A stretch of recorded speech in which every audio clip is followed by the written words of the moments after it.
Alright, January 22, kakaset up lang namin around 10:30 kasi delayed ang karne. So, ito pagdating namin, ito agad. Alright. Bili lang mga suki, bili lang mga suki. Always fresh.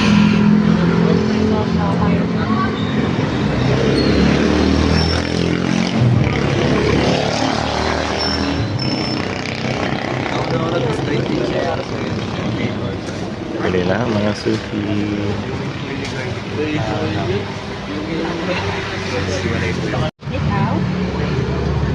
Kamusta ang siomay, kuya? Yung chili garlic, kuya? Angang-angang. Alright. Thank you, kuya. Mga buwan na mano namin sila, kuya. Alright. So, bili lang mga suki.